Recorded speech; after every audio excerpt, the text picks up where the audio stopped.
Je ne sais pas si vous le saviez, mais les riches font partie d'une secte satanique et faut les éliminer. Et c'est pas moi qui le dis, c'est They Will Kill You de Kirill Sokolov.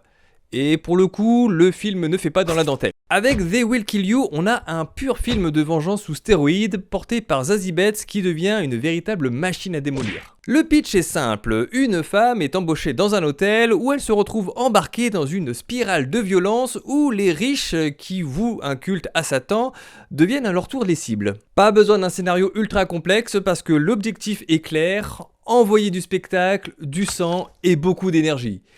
Et il faut dire qu'il fonctionne très bien. Visuellement, c'est un mélange assez fou d'influences. On a du Quentin Tarantino, avec des références très appuyées sur Kill Bill, ou même tout simplement son fétichisme des pieds. Il y a aussi du Robert Rodriguez, avec toute cette énergie brute, même presque crade. On a du John Wick avec des chorégraphies pour les combats qui pourraient rendre jalouse Ana de Armas. Mais surtout, on a du Sam Raimi.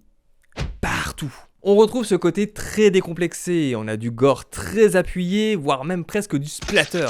Des idées de mise en scène complètement loufoques et une vraie sensation de délire visuel quand on a peu l'occasion d'en voir au cinéma. Et c'est comme ça pendant 1h30. La caméra qui traverse les espaces, des plans qui jouent avec le décor et des passages quasiment jeux vidéo dans les couloirs. Le film est tout le temps en mouvement. Le problème, c'est que le réal s'amuse peut-être un petit peu trop. Par exemple, les effets vertigo s'enchaînent, la mise en scène veut toujours en rajouter, et il faut avouer que ça peut devenir un petit peu étouffant à la longue. Mais au fond, le but, c'est pas non plus d'être trop tatillon. On vient voir des combats ultra violents, du gore bien assumé, et Zazie Beetz qui casse des gueules du début à la fin. Au final, They Will Kill You, c'est un film excessif, nerveux, parfois bordélique, mais clairement jouissif. Un pur trip visuel qui privilégie le style et l'énergie au scénario.